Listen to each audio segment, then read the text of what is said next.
ကောဇာတက္ကရာ1382ခုနှစ်သရင်ကျော်လပြည့်ကျော်2ရက်အမရပူရမြို့ကျေးဇူးတော်ရှင်အဂမပါဏိတမုဂုတ်ဆရာတော်ဘုရားကြီးဤခန္ဓာဝန်ချသောနေ့အထိတ်အမှတ်48နှစ်မြောက်ရွှေတုအကျိုးပူဇော်ပွဲနှင့်ဆင်ကျင်းပပြုလုပ်အပ်သည့်ဓမ္မသဘင်အခမ်းအနားဝယ်ဆရာတော်ဘုရားကြီးအားပူဇော်သောအားဖြင့်ဟောကြားအပ်သောလက်တွေ့ဘဝနှင့်ဒုက္ခသမုဒယအကြောင်းတရားဒေသနာတော်ဒီကနေ့ညဓမ္မသဘင်အခမ်းအနားကိုရွှေဘုန်းတော်သခင်ရှင်တော်မြတ်ဘုရား၏မဟာကရုဏာကုံကိုအာယုပြုကာတိကျူးဖွဲ့ဆိုအပ်သောဝန္ဒနာပနာမအာတိတဂါထာကိုရွတ်ဆိုပူဇော်ခြင်းဖြင့်စတင်ကြရအောင်ယောကပ္ပကောတိဟိပိယပမေယံကာလံကရွန်တော်တိဒုက္ခရာနိ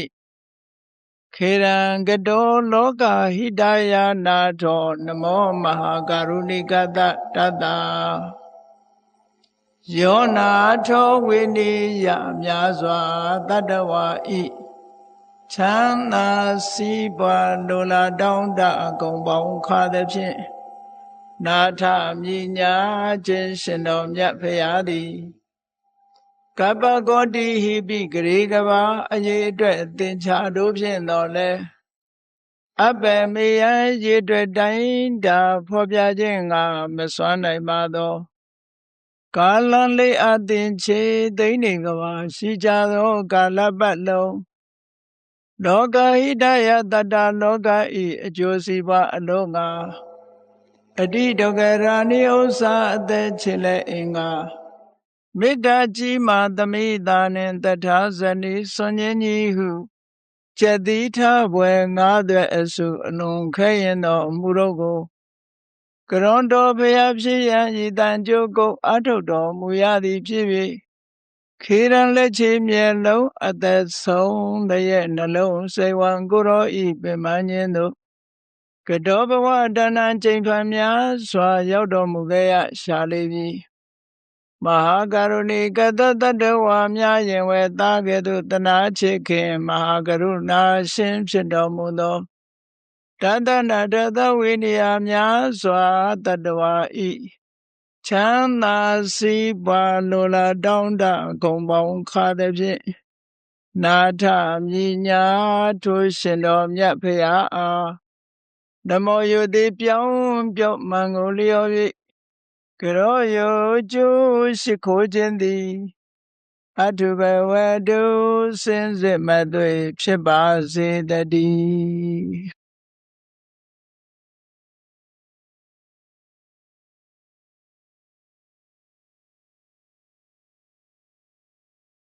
လက်တွေ့ဘဝနှင့်ဒုက္ခသမုဒယဘုန်းကြီးတို့တွေအားလုံးဟာဘဝတစ်ခုကိုရထားကြပြီလူဘဝကိုရထားကြပြီဒီနေ့လက်တွေ့ဘဝမှာဘာတွေဖြစ်နေတယ်လဲလို့နေ့စဉ်တဲ့ဘဝမှာဘုရားမြတ်စွာဟောကြားတော်မူခဲ့တဲ့ဒေသနာတော်နဲ့ကြည့်မယ်ဆိုလို့ရှိရင်ဒုက္ခဖြစ်เสียအကြောင်းတရားတွေဖြစ်နေတာပို့ပြီးတော့များနေပါလေဒါကြောင့်မို့လက်တွေ့ဘဝနဲ့ဒုက္ခသမုဒယဆိုတာမြတ်စွာဘုရားကတန်ရုပ်ပါဠိတော်မှာဒုက္ခသမုဒယသုတ်ဆိုတာဟောထားတာရှိတယ်အဲ့ဒီသုတ်တန်ကိုအခြေခံပြီးတော့ဟောကြားမှာဖြစ်တယ်ကြောင်းကျိုးဆက်ဆက်ပြီးဘဝတစ်ခုရထားတဲ့အခါမှာဒုက္ခတွေဖြစ်နေတယ်ဆိုတာကိုယ့်ကိုယ်ကိုဒုက္ခဖြစ်မှန်းသိဖို့အမတန်မှအရေးကြီးတယ်ပေါ့။ဘာဖြစ်လို့တော့ဆိုရင်ဒုက္ခကိုဒုက္ခမှန်းမသိဘူးလို့ဆိုလို့ရှိရင်ဒါအမှန်မသိခြင်းတစ်ခုပဲပေါ့။အဲ့ဒါလို့အမှန်မသိဘူးဆိုတာအမှားကိုသိနေတယ်။ဘယ်လိုအမှားသိလဲ။ဒုက္ခဖြစ်နေတာကိုဒုက္ခဖြစ်နေတယ်လို့ထင်နေတာကအမှားကိုသိနေတာ။အဲ့ဒါလို့အမှားကိုသိနေတယ်ဆိုလို့ရှိရင်အမှန်ရောက်အောင်ပြင်မလား မပြင်ဘူးနော်အမှားကိုမှားတယ်လို့သိမှအမှန်ဆိုတာပြင်နိုင်တယ်တဲ့ဒါကြောင့်မို့မြတ်စွာဘုရားဟောတဲ့တရားတော်တွေထဲမှာကြောင်းကျိုးဆက်ဆက်ပြီးတော့မြတ်စွာဘုရားထရသုတ်တန်တွေမှာဟောတယ်အဲ့ဒီကြောင်းကျိုးဆက်ဆက်ပြီးတော့ဟောတယ်ဆိုတဲ့အထက်မှာမြတ်စွာဘုရားကပဋိစ္စသမုပ္ပါဒ်ကိုအဓိကထားပြီးတော့ဟောတယ်အဲ့ဒီပဋိစ္စသမုပ္ပါဒ်ကိုအဓိကထားပြီးတော့ဟောတာဆိုတော့ပဋိစ္စသမုပ္ပါဒ်နဲ့ပတ်သက်ပြီးတော့စကလုံးလေးနှလုံးကိုရှင်းလင်းပြီးတော့သိအောင်ရှင်းဥစွာမှတ်သားကြဖို့လိုအပ်တယ်ပဋိစ္စသမုပ္ပါဒဆိုတဲ့စကားလုံးရဲ့ပဋိစ္စသမုပ္ပန္နဆိုတဲ့စကားလုံးရဲ့ပဋိစ္စသမုပ္ပါဒဆိုတာဘာကိုပြောတာတုံးဆိုပဋိစ္စဆိုတာအကြောင်းတရားတစ်ခုကိုအစွဲပြုပြီးအမိပြုပြီးသမုပ္ပါဒအကျိုးတရားတစ်ခုကိုထုတ်လုပ်တဲ့အကြောင်းတရားလို့ဒီလိုဆိုလိုတယ်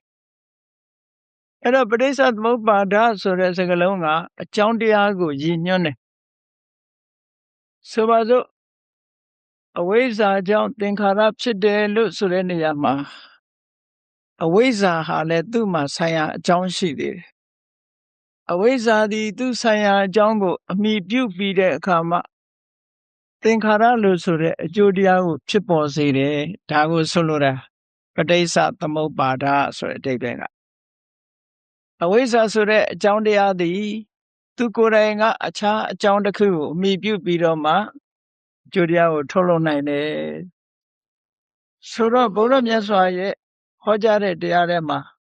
အကြောင်းတရားတသက်ဆိုတာလည်းမရှိဘူးအကျိုးတရားတသက်ဆိုတာလည်းမရှိဘူးအကြောင်းနဲ့အကျိုးဟာပြန်လှန်ပြီးတော့ဖြစ်နေတယ်ဒီသဘောကိုနားလည်ဖို့လို။ဘာနဲ့ဥပမာတူတုံးဆိုလို့ရှိရင်လောကမှာကြည့်သားအမိလို့ပြောကြတယ်။သားအမိလို့ပြောလို့ရှိရင်အပြန်လှန်ထောက်ဆပြီးတော့ခေါ်တာ။သားကိုထောက်ပြီးတော့အမေလို့ဒီလိုပြောတာ။သူ့မှာလည်းအမေမရှိဘူးလား။အဲ့ဒီသူ့အမေကိုထောက်ဆမယ်ဆိုရင်သူကသမီးပဲဖြစ်မယ်။သမီးပဲဖြစ်တယ်။အဲ့တော့အမေဆိုတာတစ်ဖက်သက်ဖြစ်နိုင်မှာမလားသူ့ရဲ့အမေကိုထောက်ရင်သူကသမီးသူ့ရဲ့သားကိုထောက်လို့ရှိရင်အမေဟောဒီလိုအကြောင်းနဲ့အကျိုးတရားတွေဟာဘဝကြီးမှာဆက်ဆက်ပြီးတော့ဖြစ်ပေါ်နေတယ်ဆိုတဲ့သဘောတရားကိုနားလည်ဖို့လိုအပ်တယ်ပေါ့ဘယ်အရာပဲဖြစ်ဖြစ်အကြောင်းတရားသည်ဆိုင်ရာအကြောင်းတစ်ခုကိုအမိပြုပြီးတော့မှနောက်ထပ်အကျိုးတရားတစ်ခုကိုထုတ်လုပ်နိုင်တယ်တဲ့အဲ့ဒါဆိုရင်မထုတ်လုပ်နိုင်ဘူးအဲ့ဒီအဓိပ္ပာယ်ကိုဖော်ပြတာမြတ်စွာဘုရားကပဋိစ္စသမုပ္ပါဒဆိုပဋိစ္စဆိုတာအခြားအကြောင်းတစ်ခုကိုအမိပြုပြီးတော့သမုပ္ပါဒဖြစ်ပေါ်စေတတ်တဲ့အကြောင်းတရားတဲ့နောက်တစ်ခါပဋိစ္စသမုပ္ပန္နလို့ဆိုတဲ့ဟာကြတော့ဘာကိုပြောတာတော့ဆိုအကြောင်းတစ်ခုကိုအမိပြုပြီးတော့ဖြစ်ပေါ်လာတဲ့အကျိုးတရားတဲ့သူလည်းအမိမပြုဘဲနဲ့မဖြစ်နိုင်ဘူးပဋိစ္စအကြောင်းတစ်ခုကိုမိပြီးတော့မှအကျိုးတစ်ခုကဖြစ်နိုင်တယ်ဒါကြောင့်မို့အကျဉ်းအားဖြင့်ပြောမယ်ဆိုရင်ပဋိစ္စသမုပ္ပါဒဆိုတာအကြောင်းတရားပဋိစ္စသမုပ္ပန္နဆိုတာအကျိုးတရားလို့ဒီလိုမှတ်ရအဲ့တော့မြတ်စွာဘုရားသုံးခဲ့တဲ့ဒီစကားလုံးနှစ်ခုဘာကိုဆန့်ကျင်ပြီးတော့သုံးခဲ့တာလဲလို့ဆိုလို့ရှိရင်ပဋိစ္စသမုပ္ပန္နဆိုတဲ့စကားလုံးရဲ့ဆန့်ကျင်ဘက်ရှိတယ်အဲ့ဒီစကားလုံးကိုအဓိစ္စသမုပ္ပန္နလို့ခေါ်တယ်အဓိစ္စဆိုတာဘာကိုမှမစွဲမိပဲနဲ့သူဖြစ်ချင်လို့သမုပ္ပန္နဖြစ်လာတယ်ဒါမိစ္ဆာအယူဝါဒအကြောင်းတရားတစ်ခုကိုအမိမပြုဘဲနဲ့သူဖြစ်ချင်လို့ဖြစ်လာတာဆိုတဲ့အဓိပ္ပာယ်ကိုဖော်ပြတဲ့စကားလုံးကအဓိစ္စသမုပ္ပန္နလို့ခေါ်တယ်အဲ့တော့မြတ်စွာဘုရားတရားတော်မှာအဓိစ္စသမုပ္ပန္နဆိုတာမရှိဘူးပဋိစ္စသမုပ္ပန္နပဲရှိတယ်ဘာဖြစ်လို့လဲဆိုရင်ဖြစ်ပေါ်လာတဲ့အရာမှန်သမျှတွေအကြောင်းကိုဆွဲမိပြီးတော့ဖြစ်တယ်တဲ့အဲ့ဒီပဋိစ္စသမုပ္ပါဒ်ကိုပဲသာသနာတော်မှာဤမျိုးမျိုးနဲ့ဖွင့်လှစ်ကြ မိုးကုတ်ဆရာတော်ဘုရားကြီးရဲ့ကျေးဇူးကြောင့်ပရိစ္ဆသမုပ္ပါဟာတော်တော်များများလူတွေနားလည်ကြအဲ့တော့ပရိစ္ဆသမုပ္ပါနဲ့ပတ်သက်လာပြီးတော့ဒီရသော်ဘုရားကကိစ္ဆန္ဒဂုတ္တသုတ်မှာမစ္စည်းမပฏิပဒါဆိုတာပရိစ္ဆသမုပ္ပါနဲ့အလယ်လန်းကသွားတယ်လို့ပြောတာအလယ်လန်းကသွားတယ်ပရိစ္ဆသမုပ္ပါကိုခေါ်တာဟာမစ္စည်းမပฏิပဒါကိုခေါ်တာပဲအလယ်လန်းဆိုတော့ဟိုဘက်လန်းနဲ့ဒီဘက်လန်းနှစ်လန်းရှိရအောင်မယ်အဲ့တော့ဟိုဘက်လန်းနဲ့ဒီဘက်လန်းဆိုတာဘာလို့ဆိုရင်အကြောင်းကင်းပြီးတော့ထာဝရမြဲတယ်ဆိုတဲ့တတ္တဒိဋ္ဌိအယူဆွဲရတစ်ခုအဲ့ဒါကလမ်းစဉ်တစ်ခုဖြစ်ပေါ်လာတဲ့အရာတစ်ခုဟာထာဝရပြတ်သွားတယ်ပြတ်ဆဲသွားတယ်လို့ပြောတဲ့ဥစ္စေတာဒိဋ္ဌိကတစ်ခုအဲ့ဒီတတ္တဒဥစ္စေတာလို့ဆိုတဲ့ထာဝရတည်ရှိခြင်းထာဝရမတည်ရှိခြင်းဆိုတဲ့ဒီသဘာဝနှစ်ခုကိုမြတ်စွာဘုရားကညင်းပယ်ပြီးတော့ထိုနှစ်ခုကိုဘယ်ဟာမှလက်မခံဘဲနဲ့အကြောင်းရှိရင်အကျိုးဖြစ်တယ်ဆိုတဲ့ပရိစ္ဆသမုပ္ပါကိုမြတ်စွာဘုရားအလယ်လန်းဟောတယ်လို့သူတို့ပြောတာနော်မြတ်စွာဘုရားပရိစ္ဆသမုပ္ပါကိုဟောတဲ့အခါမှာမူလေးချက်ချထားတာရှိတယ်မူလေးချက်ချထားအဲ့ဒီမူလေးချက်လေးကိုသိထားမူလေးချက်ကဘာတော့ဆိုရင်ဒါရှိလို့ဟိုဟာရှိရတယ်ဆိုလိုတာကအကြောင်းရှိလို့အကျိုးရှိတယ်ဣမတမိန်တတိဣရံဟောတိတဲ့ဒါရှိနေရင်ဟိုဟာရှိမှာပဲဒါမူသေးပဲဒီအကြောင်းတရားရှိနေမယ်ဆိုရင်ဟိုအကျိုးတရားရှိမယ်နောက်တစ်ခုကဣမတဥပ္ပါဒာဣဒံဥပ္ပစ္စတိဒါဖြစ်လို့ဟိုဟာဖြစ်ရဆိုပါစို့အခုဒီမှာလျှက်စစ်မီးထွန်းထားတယ်လျှက်စစ်မီးရှိလို့အလင်းရောင်ဆိုတာရှိတယ်အကယ်၍လျှက်စစ်မီးမရှိဘူးဆိုရင်အလင်းရောင်ရှိပါမလားမရှိဘူးပရိစ္ဆသမုပ္ပါဆိုတာလေဒီလိုပဲအဝိဇ္ဇာရှိလို့သင်္ခါရဆိုတာရှိရသင်္ခါရရှိရင်ဝိညာဉ်ရှိမယ်ဒီလိုအကြောင်းအကျိုးဆက်လာတဲ့သဘောကိုပြောတာနော်ဒါဖြစ်လို့ဟိုဟာဖြစ်ရတယ်လို့ဆိုတာကြည့်လျှက်စစ်မီးဖြစ်လာခြင်းကြောင့်အလင်းရောင်ဟာဖြစ်ပေါ်လာတယ်အကယ်၍လျှက်စစ်မီးမဖြစ်တော့မရှိဘူးဆိုရင်အလင်းရောင်လည်းဖြစ်လာမှာမဟုတ်ဘူးနေရှိလို့အလင်းရောင်နေထွက်လို့အလင်းရောင်ရတယ်ဆိုလို့ရှိရင်လေနေရှိလို့အလင်းရောင်ရှိတယ်နေမရှိရင်အလင်းရောင်မရှိဘူးနေဝင်သွားရင်အလင်းရောင်မရှိဘူးဆိုတော့ဒါဖော်ပြပရိစ္ဆသမုပ္ပါကိုနားလည်ဖို့ရဒါအကြောင်းနဲ့အကျိုးဆိုတာဒီလိုဆက်ဆက်နောက်တစ်ခါနောက်နှစ်ချက်ကပါတော့ဆိုဣမတမိန်အတတိဣဒံနာဟောတိတယ်ဒါမရှိရင်ဟိုဟာမရှိဘူးလျှက်စစ်မရှိရင်အလင်းရောင်မရှိဘူးဒီလိုပြောတာနေမရှိရင်အလင်းရောင်မရှိဘူးဒါမရှိရင်ဟိုဟာမရှိဘူးဣမတနေရောဓာဣဒံနေရုစတိဒါချုပ်ငိမ့်သွားရင်ဟိုဟာချုပ်ငိမ့်တယ်ဆိုလိုတာကအဝိဇ္ဇာချုပ်ငိမ့်သွားလို့ရှိရင်သင်္ခါရလည်းချုပ်ငိမ့်သွားမှာအဲ့တော့ဘုန်းကြီးတို့တွေဒါကိုနားလည်နေခြင်းအဖြစ်အကြောင်းရှိလို့အကျိုးရှိနေတာဆိုတာသဘောပေါက်ဖို့လိုအပ်တယ်ပေါ့အဲ့တော့နေ့စဉ်တဲ့ဘဝမှာကိုလုံနေတဲ့အကြောင်းတရားတွေကဘာအကြောင်းတရားတွေလဲလို့သိဖို့မလိုဘူးလားအဲ့ဒါမသိလို့ရှိရင်ကိုလုံနေတဲ့အကြောင်းတရားတွေကထုတ်လုပ်မဲ့အကျိုးတရားကိုသိနိုင်ပါမလားဒါလုံနေရင်ဒီအကျိုးဖြစ်လာမယ်ဆိုတာဟာအကြောင်းနဲ့အကျိုးခွဲခွဲခြားခြားသိဖို့လိုအပ်တယ်ပေါ့အဲ့ဒီပဋိစ္စသမုပ္ပါကိုပဲမစ္စည်းမပฏิပဒါဆိုပြီးတော့အိန္ဒိယနိုင်ငံမှာ philosophy ဆိုတဲ့နာမည်နဲ့သူကတော့မတ္တယာမိက philosophy ဆိုပြီးတော့အလယ်လန်းပေါ့အလယ်လန်းနဲ့ပရိစ္ဆသမုပ္ပါကိုဥတည်ပြီးတော့ရေးသွားတဲ့ကျမ်းတစ်ကျမ်းရှိတယ်မတ္တယာမိကကာရိကမတ္တယာမိကကာရိကဆိုတာမစ္စည်းမိကကာရိကအလယ်လန်းကသွားတယ်ဆိုတဲ့အဓိပ္ပာယ်အဲ့ဒီအလယ်လန်းကသွားတယ်ဆိုတဲ့ကျမ်းကိုရေးတဲ့ပုဂ္ဂိုလ်ကနာဂသုဏလို့ခေါ်တယ် နာဂချုဏဆိုတဲ့ဘုန်းကြီးတစ်ပါးရေးတာအဲ့ဒီဘုန်းကြီးတစ်ပါးရေးတာပဋိစ္စသမုပ္ပါဒ်ကိုသူကရှင်းပြီးတော့ပြောတဲ့အခါမှာသူကဘာနဲ့ပြောလဲလို့ဆိုလို့ရှိရင်သားနဲ့အဖလိုပဲတဲ့သားရှိမှအဖေလို့ခေါ်လို့ရအဖေရှိမှလည်းသားလို့ခေါ်လို့ရဟုတ်ကဲ့လားနှစ်ခုရှိမှရက်တည်လို့ရဆိုလိုတာကကြည့်အဝိဇ္ဇာမရှိဘဲနဲ့သင်္ခါရမရှိနိုင်ဘူးသင်္ခါရမရှိဘဲနဲ့လည်းအဝိဇ္ဇာမရှိနိုင်ဘူးသားကိုထောက်ဆပြီးတော့အဖေလို့ခေါ်တာအဖေကိုထောက်ဆပြီးတော့သားလို့ခေါ်တယ်လို့သူကဒီလိုရှင်းတယ်ဒီလိုရှင်းရုံနဲ့မကဘူး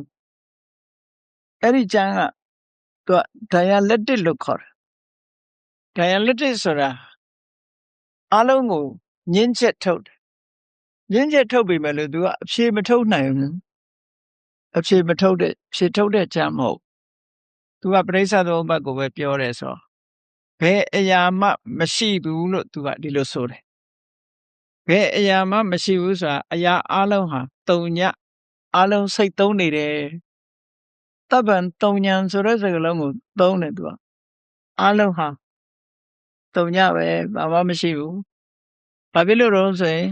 အကြောင်းမရှိရင်အကျိုးလည်းယတ္တိခွင့်မရှိဘူးအကျိုးမရှိရင်အကြောင်းအနေနဲ့လည်းယတ္တိခွင့်မရှိဘူးလို့သူကဒီလိုရေးထားဒါဘာကိုရေးတာတော့ဆိုပရိစ္ဆသမုပ္ပါဒ်ကိုရေးတာဒီအဓိပ္ပာယ်ကလည်းသူကအပြန်အလှန်မိခိုးနေတဲ့သဘောကိုပြောပြနော်အဲ့တော့အပြန်အလှန်မိခိုးနေတဲ့သဘောကိုဘုန်းကြီးတို့တွေရှင်းရှင်းလင်းလင်းနားလည်ဖို့လိုအပ်တယ်တဲ့မြတ်စွာဘုရားကဟောတဲ့တရားတွေရဲ့အနှစ်သာရကိုကြည့်မယ်ဆိုလို့ရှိရင်ဘုရားဟောတဲ့တရားရဲ့အနှစ်သာရအကြောင်းနဲ့အကျိုးပဲဘုရားဟောရင်အကြောင်းနဲ့အကျိုးဒီနှစ်ခုကိုပဲဟောတယ်ဒါကြောင့်မို့အနုရာဓသုတ်မှာမြတ်စွာဘုရားကဘာဟောလဲဆိုရင်ဒုက္ခနဲ့ဒုက္ခသမုဒယဒီနှမျိုးပဲဟောတယ်တဲ့ခန္ဓာ၅ပါးဟာဒုက္ခဘာဖြစ်လို့ဒုက္ခလို့ခန္ဓာ၅ပါးကိုပြောတော့ဆိုဖြစ်ပြမှုကအမြဲတမ်းနှိမ့်ဆက်နေလို့အမြဲတမ်းဒုက္ခပေးနေတာဖြစ်ပြီးပြက်နေတဲ့အရာကြီးကအမြဲတမ်းဒုက္ခပေးနေလို့ဒုက္ခလို့ပြောတာအရာထဲမှာပြောနေတဲ့အိုးဆင်းရဲလိုက်တာဒုက္ခဆိုရယ်အဲ့ဒီဒုက္ခပြောတာမဟုတ်ဘူးဘာဝတရားတစ်ခုကယတ်ထားလို့မရအောင်ပြောင်းလဲနေတယ်ကဲဒီပြန်မကြည့်နဲ့ဘုန်းကြီးတို့ခန္ဓာကိုယ်ပဲကြည့်သာဝရပြောင်းလဲနေတယ်ဆိုတာကိုကမသိဘူးတတိပဋ္ဌာန်းရဲ့မသိဘူးမြစ်ရေကိုသွားကြည့်လိုက်မြစ်ရေကစီးနေတာဖြစ်သည့်အတွက်ကြောင့်ပြောင်းလဲနေတယ်ဆိုတဲ့သဘောကိုရိပ်စားမိနိုင်တယ်ဘာလို့လဲဆိုစီးသွားတာကိုမြင်ရလို့အကယ်၍စီးသွားတာကိုမမြင်ဘူးဆိုလို့ရှိရင်ဒီရေပဲလို့ထင်မနေဘူးလားမြစ်ထဲမှာပန်းလေးတစ်ပွင့်ချကြည့်လိုက်လို့ရှိရင်ကိုချတဲ့နေရာမှာပန်းလေးမရှိတော့ဘူးမျောသွားတယ်အဲ့ဒီမြစ်ရည်ဒီထာဝရစီးပြီးသို့တော့နောက်ထပ်လာတဲ့ဟာကလည်းရေပဲဆိုတော့ကွက်ပြတ်ခြားနားမှုကိုမသိနိုင်အဲ့ဒါလို့ပဲဘုန်းကြီးတို့တွေရဲ့ခန္ဓာကိုယ်ဟာလည်းငယ်စဉ်တောင်ကြီးကလေးဘဝကလူရည်လို့ဖြစ်လာတဲ့အချိန်ကစပြီးဒီယုံတရားတွေနံတရားတွေဆိုတာအမြဲတမ်းပြောင်းနေတယ်အမြဲတမ်းပြောင်းနေလို့တစ်နှစ်သားကနေ10နှစ်သားကြတော့ကွက်ပြတ်ခြားနားမှုရှိလား10နှစ်သားကနေအနှစ်20ဆိုကွက်ပြားခြားနားမှုရှိတယ်20ရွယ်ကနေ30 40 50 60 80ကျတော့ပို့ပြီးတော့ကွက်ပြားခြားနားမှုမရှိဘူးလားအဲ့ဒီကွက်ပြားခြားနားမှုဒီဝုန်းငနဲ့ပြောင်းသွားတာလားသို့မဟုတ်တဖြည်းဖြည်းပြောင်းနေတာတေချာစဉ်းစားကြည့်အကယ်၍သာခွန်ကြီးတို့တွေမိခင်ဝမ်းကကျွတ်လာတဲ့ကလေးလေးအရွယ်ဆိုလို့ရှိရင်အများရန်နှုတ်ပြိုနေမှာပဲရုပ်ခန္ဓာကိုယ်ကြီးလည်းကြီးလာစရာအကြောင်းမရှိဘူးဟုတ်ကဲ့လားအဲ့တော့တဖြည်းဖြည်း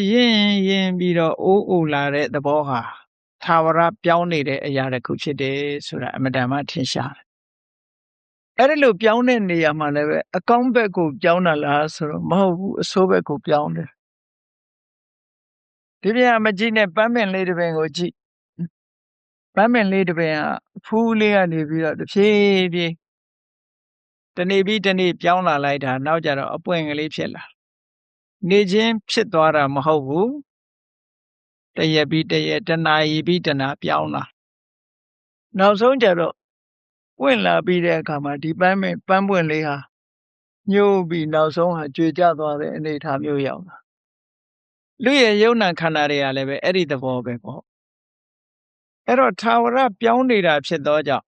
ဒါကြီးကရှင်းနှက်เสียမကောင်းလို့ဒုက္ခလို့မြတ်စွာဘုရားပြောတာအရာထဲမှာတော့ပက်ဆံမရှိလို့ဒုက္ခလို့ညီးတာစားစရာမရှိလို့ဒုက္ခလို့ညီးတာခေါင်းကိုက်လို့ဒုက္ခလို့ညီးတာအဲ့ဒါကိုပြောတာမဟုတ်ဘူးနော်ဖြစ်ပျက်မှုကအမြဲတမ်းလွှမ်းခြုံထားလို့စိတ်ပျက်เสียကြီးပဲတော့ဟောအဲ့ဒီဒုက္ခရဲ့ဒါဖြင့်ဒီဒုက္ခကိုဘယ်သူကဖြစ်အောင်လုပ်နေတာတုံးဆိုဒုက္ခသမုဒယဆိုဒီနှစ်ခုဟောအဲ့တော့လောကကြီးမှာကြည့်လိုက်မယ်ဆိုလို့ရှိရင်ဒုက္ခသမုဒယကအကြောင်းကိုပြောပြီးတော့ဒုက္ခကအကျိုးကိုပြောလိုက်တာပဲအဲ့ဒီလိုပြောတဲ့အခါမှာဘာနဲ့မြတ်စွာဘုရားပြောတော့ဆိုသစ္စာလေးပါးဟောတဲ့အခါမှာဒုက္ခနဲ့ဒုက္ခသမုဒယလို့ဒီနာမည်နဲ့ဟောလိုက်တယ်အဲ့ဒါကိုပဲအကျယ်ချဲလိုက်တဲ့အခါကျတော့ပဋိစ္စသမုပ္ပါဒ်ဖြစ်လာသစ္စာလေးပါးကိုအကျယ်ချဲတော့ပဋိစ္စသမုပ္ပါဒ်အဝိဇ္ဇာပစ္စယသင်္ခါရဆိုတာအဝိဇ္ဇာပစ္စယကသမုဒယသင်္ခါရကဒုက္ခသင်္ခါရပစ္စယဝိညာဏလို့ပြောတဲ့အခါကျတော့သင်္ခါရကသမုဒယဝိညာဏကဒုက္ခဟောဒီလိုမသွားဘူးလားအကြောင်းနဲ့အကျိုးအကြောင်းနဲ့အကျိုးအဲ့ဒီမှာစဉ်းစားကြည့်အကြောင်းကြီးတတ်လည်းမရှိဘူးအကျိုးကြီးလည်းတတ်မရှိဘူးပရိစ္ဆေသမုပ္ပါဒ်သင်တဲ့လူတွေကထင်ကောင်းထင်လိမ့်မယ်အဝိဇ္ဇာမှာအကြောင်းမရှိဘူးလို့ထင်ကောင်းထင်လိမ့်အဝိဇ္ဇာမှာလည်းအကြောင်းရှိတယ်အဝိဇ္ဇာအကြောင်းကိုတော့မြတ်စွာဘုရားကအာတဝလို့ဒီလိုပြောတာနော်ဝိုင်းကြီးပတ်ပတ်ဆိုတာလို့ဖြစ်နေတာအကြောင်းအကျိုးတွေဟာဆက်ဆက်ပြီးတော့နေတာအကြောင်းမရှိဘဲနဲ့ဘယ်ရာမှမဖြစ်ဘူးပရိစ္ဆေသမုပ္ပါဒ်မြတ်စွာဘုရားဟောတယ်အဲ့ဒီပရိစ္ဆေသမုပ္ပါဒ်ကိုပဲလေထပ်ပြီးတော့ဓမ္မရဲ့စွမ်းရည်တတ္တိတွေထည့်ပြီးဟောတာကြတော့ပဋ္ဌာန်းလို့ခေါ်တယ်ပေါင်းကြည့်လိုက်တဲ့အခါကျတော့အကြောင်းနဲ့အကျိုးကိုဟောတဲ့ဒေသနာတော်ဟာသစ္စာဒေသနာရဲ့တပည့်ဆက်ကြမှာဟောထားတဲ့အဓိကသစ္စာဒေသနာရဲ့နောက်ပြီးတော့ပဋိစ္စသမုပ္ပါဒ်ရဲ့နောက်ပြီးတဲ့အခါကျတော့ပဋ္ဌာန်းရဲ့အကြောင်းနဲ့အကျိုးတွေကိုဟောတာအကြည့်ပဲအကုန်လုံးလောကကအကြောင်းနဲ့အကျိုးဆက်ဆက်ပြီးတော့ဖြစ်ပေါ်နေတာဆိုတာကိုသဘောကျဖို့လိုအပ်တယ်ပေါ့အကြောင်းတရားကမကောင်းဘူးဆိုလို့ရှိရင်မကောင်းတဲ့အကျိုးတရားတွေဖြစ်နေမှာပဲအကြောင်းတရားကကောင်းတယ်ဆိုတဲ့အကြောင်းတရားရှိအောင်ကောင်းကျိုးချမ်းသာဆိုတာဘယ်ရာမှခိုင်မြဲတာမရှိဘူးတဲ့ဒါကြောင့်မြတ်စွာဘုရားဒုက္ခဆိုတဲ့နာမည်နဲ့ဟောထားတာနော်အဲ့တော့ပဋိစ္စသမုပ္ပါဒ်ကိုဟောတဲ့အခါမှာအကျမ်းပြင်းလေးပြောကိုယ်ဘဝလေးကိုစားလို့မတွေးနဲ့လက်တွေ့စဟပ်ပြီးတော့ကြည့်လက်တွေ့စဟပ်ပြီးတော့ကြည့်အောင်ဘုန်းကြီးတို့ဘဝစလာတာကိုပြန်ကြည့်လိုက်ကိုမသိနိုင်တဲ့ဘဝတစ်ခုမှာ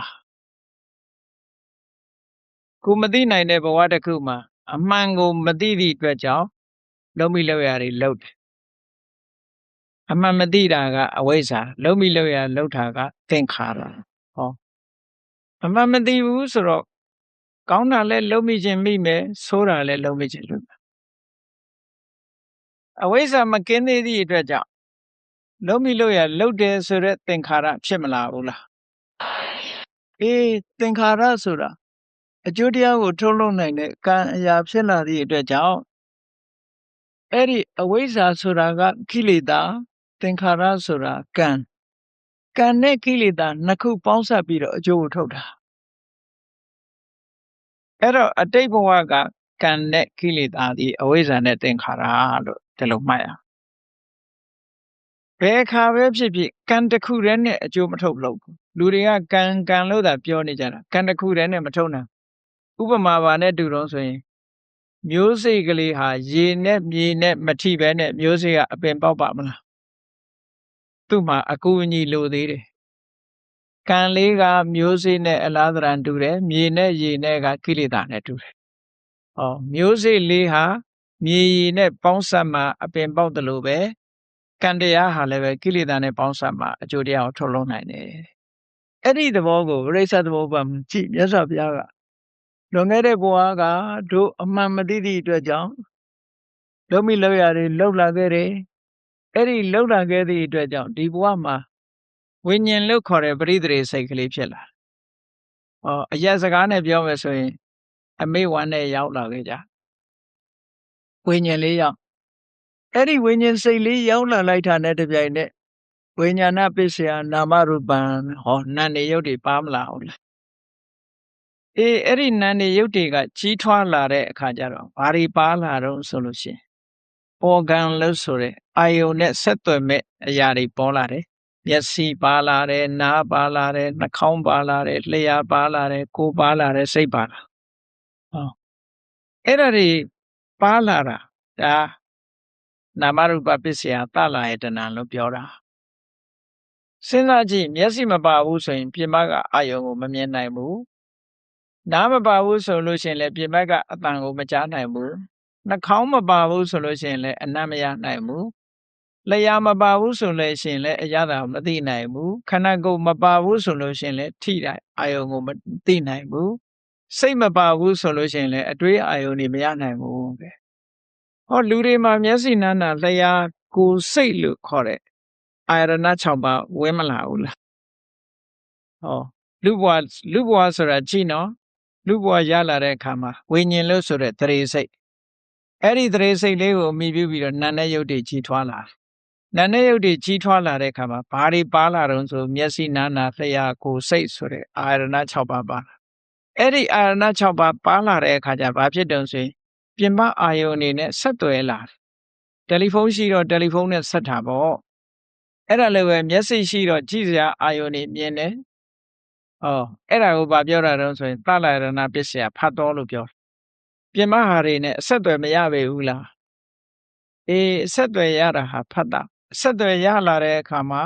ကောင်းတယ်ဆိုတယ်ဆိုတဲ့အတွေ့အကြုံတွေပေါ်မလာဘူးလားအဲ့ဒီပေါ်လာတာကဝေဒနာလို့ခေါ်တယ်အဲ့ဒီအတွေ့အကြုံပေါ်မှာကြိုက်တယ်မကြိုက်ဘူးဆိုတာလာတယ်ကြိုက်တယ်ဆိုတော့တဏှာမဖြစ်ပေဘူးလားဖြစ်လာရင် तू ကအဲ့ဒီနာရင်ရတလားဆိုမရက်ဘူးဆွဲလန်းလာတဲ့စိတ်ထဲမှာဆွဲလန်းလာတဲ့အခါဘာလုပ်လဲလို့ဆိုလို့ရှိရင်ဘဝတစ်ခုတိဆောက်ဖို့ရကြိုးစားလာပြန်တယ်ဥပါဒနာပစ္စယဘောဝေဒနာပစ္စယတဏှာပစ္စယဥပါဒနာပစ္စယဘောဆိုပြီးတော့ဘဝတစ်ခုတိဆောက်ဘဝရှိလာပြီဆိုရင်ဘဝပစ္စယဇာတိဆိုတဲ့မွေးဖွားမှုတစ်ခါလာပြန်တယ်ပေါ့လာပြီဆိုရင်မွေးလာပြီဆိုတဲ့ကဘာဖြစ်မလဲဆိုရင်အိုခြင်းနဲ့တေခြင်းမလာပေဘူးလားဇာတိပစ္စယသရမရဏဒီကြားထဲမှာဘာတွေလာအောင်မလဲလို့ဆိုရင်ကိုယောဂဖြစ်လို့စိုးရိမ်ရတယ်ကိုပစ္စည်းဆုံးရှုံးလို့စိုးရိမ်ရတယ်ဆုံးရှုံးတော့မဲ့အနေထားရှိလို့စိုးရိမ်ရတယ်ဆိုတဲ့တောကသားသမီးအတွက်မိသားစုအတွက်စိုးရိမ်ရတယ်ဆိုတဲ့တောကကိုမထိန်နိုင်လို့ရှိရင်ငိုရတဲ့ပရိဒေဝခန္ဓာကိုယ်ရဲ့ဆင်းရဲမှုတွေစိတ်ရဲ့ဆင်းရဲမှုတွေဒုက္ခနဲ့ဒေါမနတဆင်းရဲတဲ့အခါမှာလူတွေဟာစိတ်ထဲမှာခံပြင်းပြီးတော့ဒေါသထွက်တယ်ဒါကြောင့်မို့လို့တချို့ကိုယ့်ကိုယ်တတ်သိလောက်အောင်ဒေါသထွက်တာဥပါယတာခံပြင်းလာတဲ့အခါကျတော့မခံနိုင်တော့ဒေါသဖြစ်တာနော်ကဲအဲ့ဒါတွေရောဖြစ်မလာဘူးလားဖြစ်လာဒါလူဘဝကိုသရုပ်ဖော်ကြည့်လိုက်လို့ရှင်ဘုန်းကြီးတို့တွေရဲ့ဘဝဟာဝိညာဉ်နာယုတ်သလယရဏဖတ်တဝေဒနာဆိုပြီးတော့ဒီလိုစဒါသဘာဝတရားပဲဝိညာဉ်နာယုတ်သလယရဏဖတ်တဝေဒနာပါမထိန်နိုင်ဘူးဆိုရင်တဏှာဥပါဒံဘဝပြီးတော့နောက်ဆက်သွားမှာဇာတိနဲ့စရမရဏဒါဒုက္ခတွေဖြစ်နေတာပဲမဟုတ်လားအဲ့ဒီသဘောကိုမြတ်စွာဘုရားသခင်ကိုရောမြတ်ကဒုက္ခသမုဒယသုတ်ဆိုတာဟောထားတာရှိတယ်အဲ့ဒါလေးကိုဘုန်းကြီးတို့တွေရှေးဥစွာမှတ်သားကြရမယ်လက်တွေ့ဘဝမှာဒုက္ခသမုဒယဘယ်လိုတွေဖြစ်နေသလဲကဲဘုန်းကြီးတို့တွေလူဘဝရောက်လာလို့ရုပ်တည်နာနေနဲ့ကြီးထွားလာပြီဘုန်းကြီးတို့တဏ္ဍမှာဘာတွေရှိတော့ဆိုရုပ်နဲ့နာနှစ်ခုရှိတယ်ရုပ်နာဆိုတာကြည့်ခန္ဓာကိုယ်ကြီးရုပ်ခန္ဓာကိုယ်ကြီးရှိတယ်ဟုတ်လားပြီးတော့အသိစိတ်ရှိတယ်ဘ body and mind ပေါ့အသိစိတ်နဲ့ mind ဆိုတဲ့အသိစိတ်နဲ့ body ဆိုတဲ့ရုပ်ခန္ဓာကိုယ်ကြီးနှစ်ခုရှိတယ်အဲ့ဒီနှစ်ခုမှာ body ဆိုတဲ့ရုပ်ခန္ဓာကြီးမှာမျက်စိပါလာတယ်နားပါလာတယ်နှာခေါင်းပါလာတယ်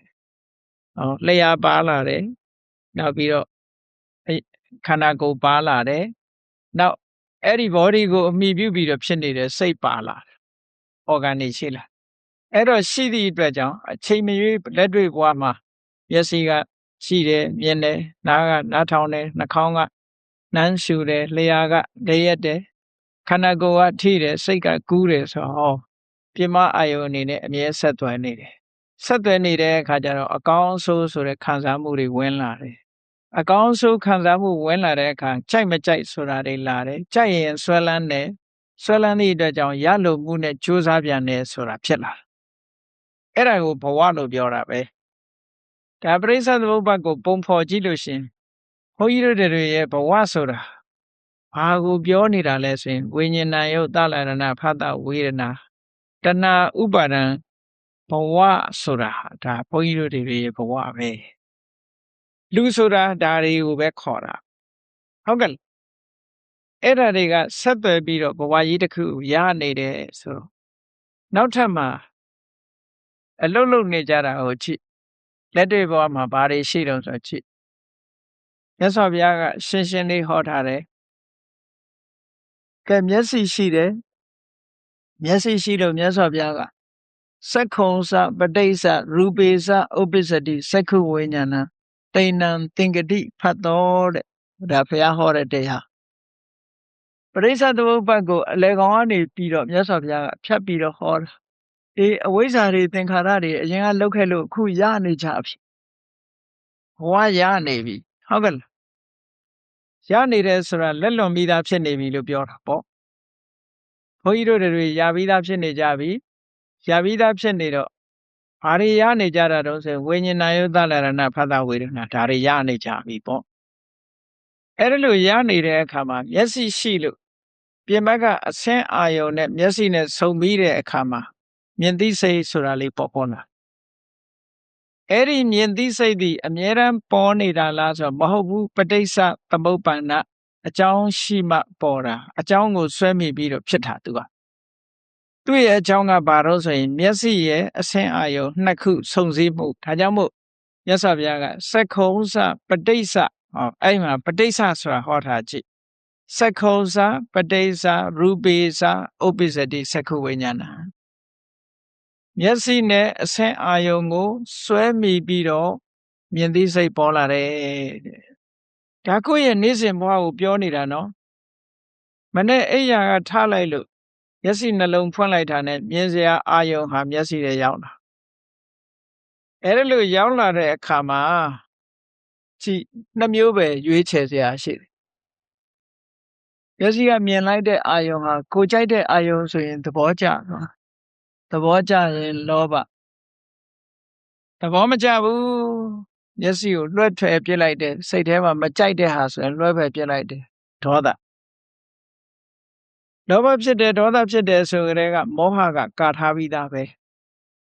တဘာဝကိုမသိလိုက်သည့်အတွက်ကြောင့်ကြိုက်မကြိုက်ဆိုတာနှမျိုးဖြစ်သွားလို့လောဘနဲ့ဒေါသဖြစ်လိုက်တာပဲအဲ့ဒီနေရာလေးမှာမြတ်စွာဘုရားကကြည့်စက္ခုနဲ့မျက်စိနဲ့အဆင်းအာယုံဒီနှစ်ခုကိုဆွဲပြုပြီးတော့တဲ့မြင်သိစိတ်လေးဟာဖြစ်လာအဲ့ဒီမြင်သိစိတ်လေးဟာပဋိစ္စသမုပ္ပါဒ်အကြောင်းကိုဆွဲပြီးတော့ဖြစ်လာတဲ့ဟာလေးပါလို့အကြောင်းဆိုတဲ့နေရာမှာကြည့်တည်တည်ချာချာစဉ်းစားကြည့်မျက်စိမရှိပဲအဲ့ဒီမျက်စိပေါ်မှာမြင်စရာအာယုံပေါ်မလာပဲမြင်သိစိတ်ဆိုလုံးဝဖြစ်နေအဲ့ဒီနှစ်ခုကြောင့်ဖြစ်တယ်အဲ့ဒီနှစ်ခုတင်လားလို့ဆိုမဟုတ်ဘူးဂျန်နဲ့အထောက်ကူပြုတာလေးတွေရှိသေးတယ်အထောက်ကူပြုတာလေးတွေရှိတယ်အထောက်ကူပြုတာကဘာတော့ဆိုရင်မြင်ဖို့ရာအတွက်ဘာလို့လဲဆိုရင်မျက်စိနဲ့အလင်းအာယုံကြားထဲမှာအလင်းရောင်လေးမလိုဘူးလားမှောင်းနေလို့ရှိရင်တော့မမြင်ရဘူးပေါ့မျက်စိလည်းကောင်းတယ်အဆင်းအာယုံလည်းရှိတယ်သို့တော့အမှောင်တုကကာထားတယ်ဆိုရင်မမြင်ရပြန်နောက်တစ်ခါမျက်စိလည်းရှိတယ်အလင်းရောင်လည်းရှိတယ်အဆင်းလည်းရှိတယ်သို့တော့ စိတ်แท้ကတတိမထားဘူးဆိုရင်ရောမြင်ရပါမြင်ရဘူးဒါကြောင့်မို့လို့ဒီနေရာမှာအကြောင်း၄မျိုးမြတ်စွာဘုရားကတိုက်ရိုက်ခေါ်ထားတာအဓိကအကြောင်းကြီး2မျိုးပဲခေါ်တယ်အဓိကအကြောင်းကြီး2မျိုးဟောတယ်အဓိကအကြောင်းကြီး2မျိုးကမြင်သိစိတ်လေးပေါ်ဖို့ရာအတွက်မျက်စိရယ်မြင်စရာအာယုံရယ်အဲ့ဒီ2ခုဟာအဓိကအဲ့ဒီထဲမှာအလင်းရဲ့အထောက်အကူလိုအပ်တယ်နှလုံးသွင်းမှုဆိုတာလေးလိုအပ်တယ်လို့ဒီလိုနားလည်ရကောင်းပြီအဲ့ဒီလိုမြင်သိစိတ်ကလေးဖြစ်လာပြီဖြစ်လာတဲ့အခါကျတော့ဘာဖြစ်လဲလို့ဆိုရင်အဲ့ဒီ3ခုစုံစည်းမိလိုက်တာနဲ့တပြိုင်နက်ဘာပေါ်လာတော့ဆိုဆက်သွယ်မှုဆိုတဲ့ဖတ်တာပေါ်လာတိဏ္ဏသင်္ကတိဖတ်တော်ဆိုတာအဲ့ဒါပြောတိဏ္ဏ3မျိုးဆိုတာဘာတွေတော့မျက်စိရဲ့အဆင့်အာယုံရဲ့မြင်သိစိတ်အဲ့ဒီဆက်သွယ်လိုက်တာနဲ့တပြိုင်နက်အာယုံနဲ့မြင်လိုက်တာနဲ့မြင်သိစိတ်ပေါ်လိုက်တာနဲ့တပြိုင်နက်ဆက်သွယ်မှုဆိုတာဖတ်တာပေါ်လာဖတ်တာပေါ်လိုက်တာနဲ့တပြိုင်နက်ဘာပေါ်တော့ဆိုအာယုံနဲ့ပတ်သက်တဲ့အတွေ့အကြုံတစ်ခုဟာရသွားတယ်အဲ့ဒီအတွေ့အကြုံရတာကိုခံစားရတယ်လို့ပြောတာကောင်းတဲ့အာယုံဆိုရင်ကောင်းတဲ့အတွေ့အကြုံပဲမကောင်းတဲ့အာယုံဆိုရင်မကောင်းတဲ့အတွေ့အကြုံအာယုံလေးပေါ်လာတယ်ဆိုတဲ့သဘောလေးကိုစဉ်းစားကြည့်အတွေ့အကြုံတစ်ခုမရသေးလို့ရှင်မသိဘူးရပြီးသွားလို့ရှင် तू ကမှတ်သွားပြီဆိုပါစို့ဇီဝတိမြင်လိုက်တာနဲ့တပြိုင်နက်ရှင်းတယ်ဆိုတာမှတ်မထားဘူးလားမှတ်ထားသည့်အတွက်ကြောင့်ဇီဝတိမြင်တာနဲ့သူများစားနေတာမြင်တာနဲ့သွေးတွေစီးကုန်ဟုတ်ကဲ့သေရိုးလေပြီအဲ့ဒါဘာတော့ဆိုရင်ဖတ်တာပစ္စယဝေဒနာပဲ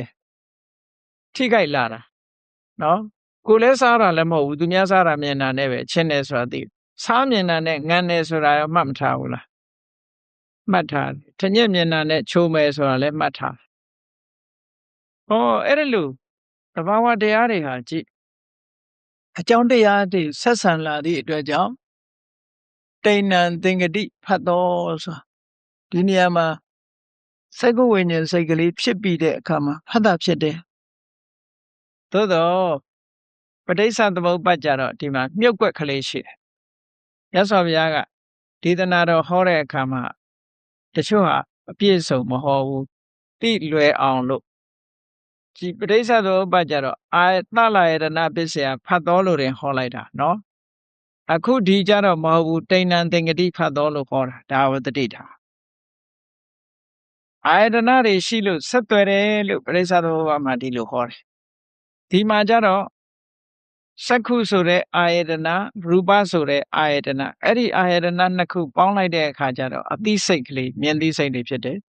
အဲ့ဒီမြင်သိစိတ်ကလေးပေါ်လာတဲ့အခါမှာဆက်သွယ်မှုရတယ်လို့ပြောတာဒီမှာကြပို့ပြီးတော့အသေးစိတ်လိုက်တာဟုတ်ကဲ့လား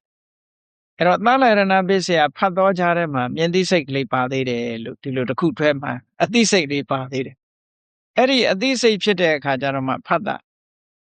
လာလို့ရှင်ဖတ်တာရှိလို့ရှင်ဝေဒနာဆိုတာရှိလားဆက်သွယ်လို့အတွေ့အကြုံတစ်ခုရသွားတယ်ခံစားမှုတွေရတယ်အဲ့ဒီခံစားမှုရလိုက်တာနဲ့တပြိုင်နက်ရပ်နေသလားဆိုမရပ်ဘူးဝေဒနာပစ္စယတဏှာတဲ့အဲ့တော့အခုဖြစ်တဲ့အကြောင်းတရားတွေကိုကြည့်လိုက်မယ်ဆိုလို့ရှိရင်ဘုန်းကြီးတို့တွေတဏ္ဍာမှာကြည့်စက္ခုပ္ပန္နရဆိုတဲ့မျက်စိကလည်းပဲထာဝရပြောင်းလဲနေတဲ့ဖြစ်မှုပြမှုတွေကနှိမ့်ဆက်ထားတဲ့အရာဖြစ်သောကြောင့်ဒုက္ခမြင်စရာရူပယုံကလည်းပဲထာဝရပြောင်းနေတဲ့အရာဖြစ်သောကြောင့်ဒုက္ခဒီဒုက္ခတစ်ခုကိုအကြောင်းပြုပြီးတော့ဖြစ်ပေါ်လာတဲ့စက္ခုဝိညာဉ်စိတ်လေးမြင်သိစိတ်လေးရတဲ့ဒုက္ခမြင်သိစိတ်နဲ့မိပြီးတော့သုံးခုပေါင်းလိုက်မှဖြစ်လာတဲ့ဖတ်တာဆိုတဲ့ဆက်သွယ်မှုလေးရတဲ့ဒုက္ခအဲ့ဒီဆက်သွယ်မှုကြောင့်ဖြစ်ပေါ်လာတဲ့ဝေဒနာဆိုတာလည်းဒုက္ခပဲအဲ့ဒီလိုမမြင်နိုင်ဘူးရှုမှတ်ပွားများနိုင်ခြင်းမရှိဘူးဆိုရင်ဘာလာတော့ဆိုဝေဒနာပစ္စယတဏှာ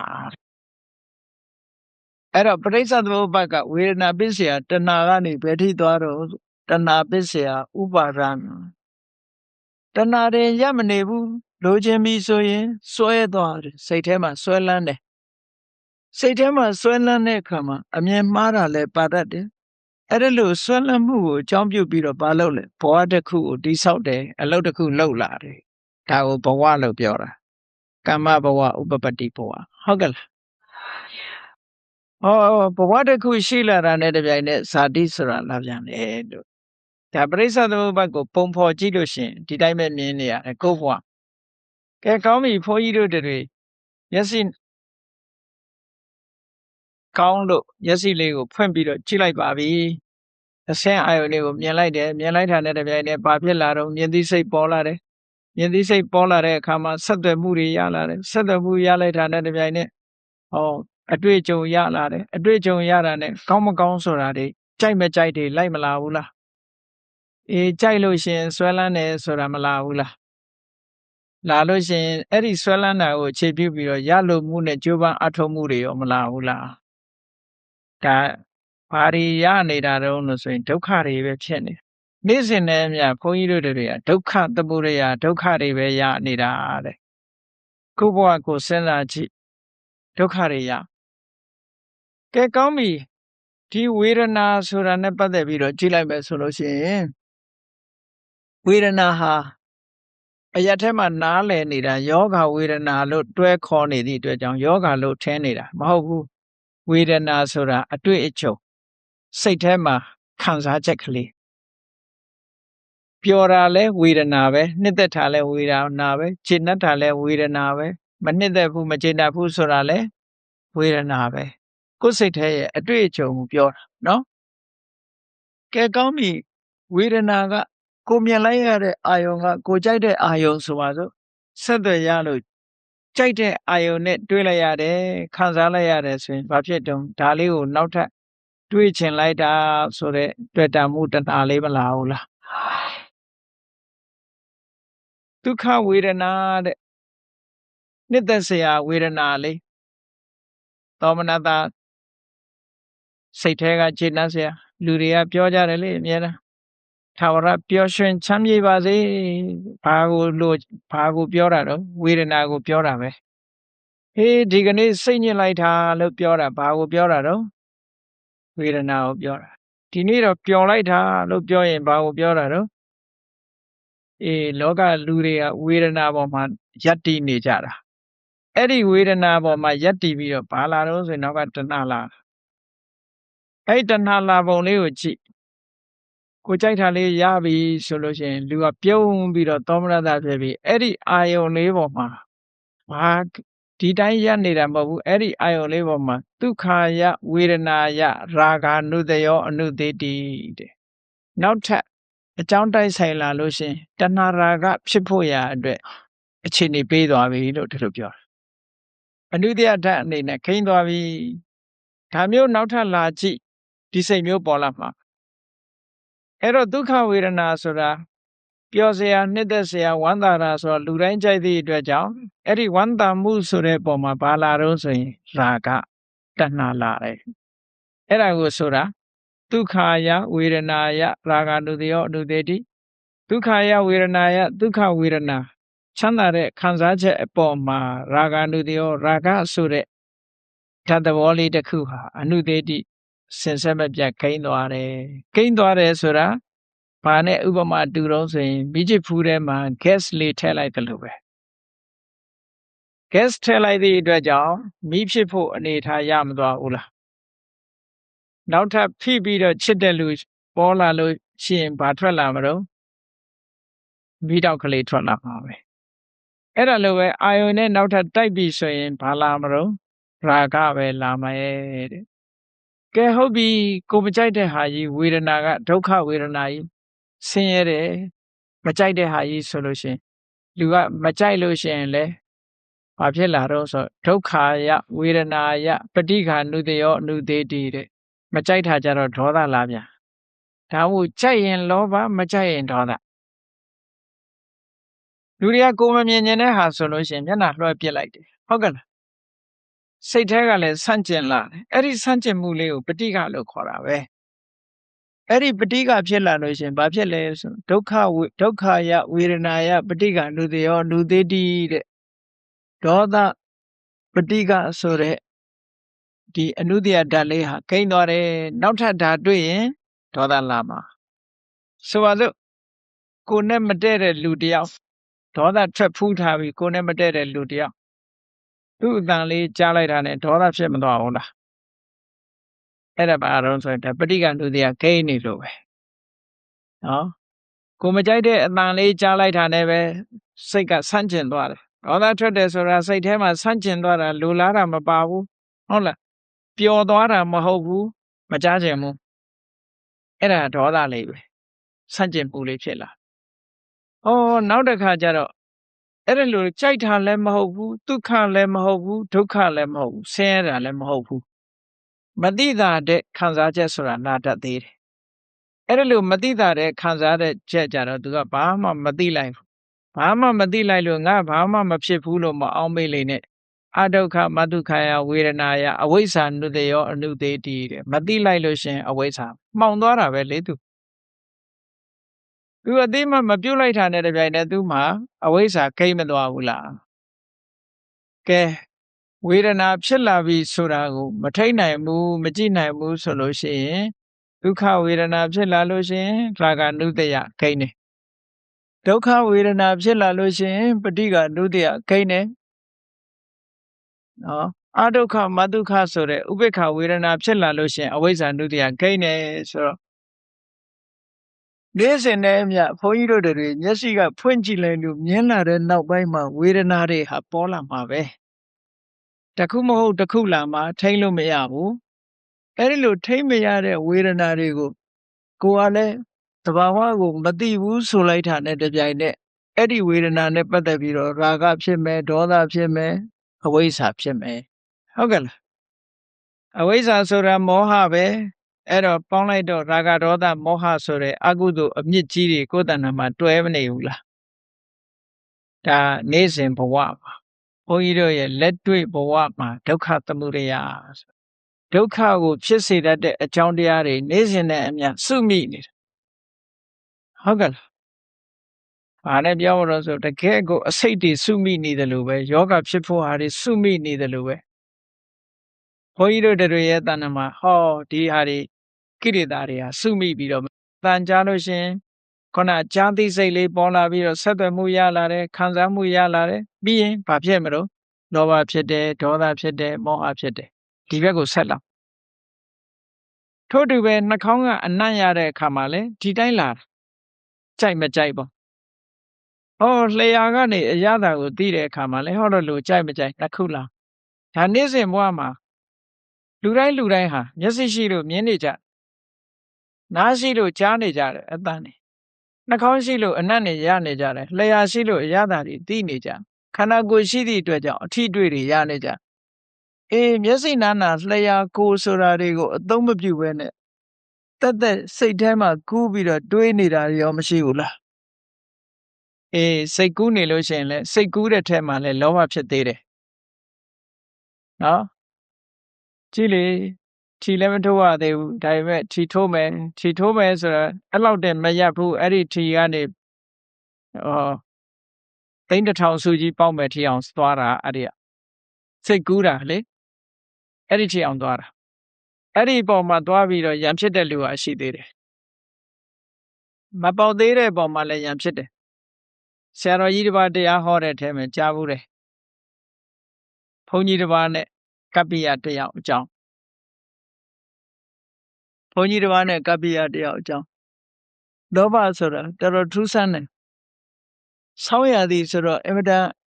ပူတယ်ပေါ့အေးတယ်ပေါ့အေးတဲ့အခါကျတော့ထင်းတုံးကြီးကိုမိဖို့ပြီးတော့မိလုံနေကြမိလုံနေတဲ့အခါကျတော့မိကြီးကလည်းအမတန်ရဲနေတဲ့အခါကျတော့ဘာသွားတတိယတော့ဆိုဒီမိကြီးခဲနဲ့အမဲသားကိုဖုတ်စားရရင်ကောင်းမှာပဲဆိုတဲ့အတွေးသွားဝင်တယ်နော်မိကြီးမြင်တာနဲ့အဲ့ဒါလိုစိတ်ကူးရတယ်စိတ်ကူးရတဲ့အခါအခုချိန်မှာအမဲကြောက်ဖုတ်ပြီးတော့စားလိုက်ရရင်မဲသားတတွဲလောက်လာလှူရင်တော့အကုန်ဖုတ်ပြီးတော့စားလိုက်မယ်လို့ဘုန်းကြီးကပြောတော့ကပ္ပိယကအရှင်ဘုရားအကုန်စားလို့ပဲဖြစ်မလဲတဲ့မရှိရင်တပည့်တော်တာဝန်ဖြစ်နေအကုန်တော့ပဲစားလို့ဖြစ်ဘုန်းကြီးဘာမဖြစ်လဲအကုန်စားမယ်ပေါ့အဲ့ဒါနဲ့ညင်းညခုံကြတော့ဘုန်းကြီးကကပ္ပိယကိုလက်သီးနဲ့ထိုးတယ်စိတ်ဆိုးပြီးတော့အဲ့ဒီမှာကပ္ပိယကထလုံးအဲ့ဒါလိုဖြစ်နေတဲ့အချိန်မှာကျောင်းတကာကြီးကဆွမ်းအုပ်ကြီးမပြီးတော့လာတဲ့ လာတဲ့အခါဘုန်းကြီးနဲ့ကပ္ပိယလုံးနေတာမြင်တော့ဟာကပ္ပိယမင်းဘုန်းကြီးကိုဘာလုပ်နာတော့နဲ့လှမ်းអော်တဲ့အခါကျမှကိုရှိန်တက်ပြီးတော့ထိုင်းနေကြဘာဖြစ်ကြတာတော့မေးတဲ့အခါကျတော့ပြောခက်ကပ္ပိယနောက်ကြတော့ပြောတယ်ကျောင်းတကာကြီးဘာမှမဟုတ်ပါဘူးအမဲကြောင့်ဖို့ကိစ္စပါဒါဖြင့်အမဲကြောင့်ဖို့ကဘယ်မတုံးလို့ဆိုအမဲကြောင့်ဖို့ကရှိတာမဟုတ်စိတ်ကူးတဲ့ကအမဲကြောင့်ဖို့တော်တော်ကိုထူးဆန်းတာနော်တကယ်ဖြစ်တာနော်အဲ့ဒါမျိုးကစိတ်ကူးနေတဲ့မဲ့လူတွေဟာဒုက္ခရောက်ကြတာအဲ့ဒါကြောင့်မို့လို့မျက်စိကမြင်တာလည်းမဟုတ်ဘူးနားကကြားတာလည်းမဟုတ်ဘူးနှာခေါင်းကအနံ့ရတာလည်းမဟုတ်ဘူးလျှာကထိတာလည်း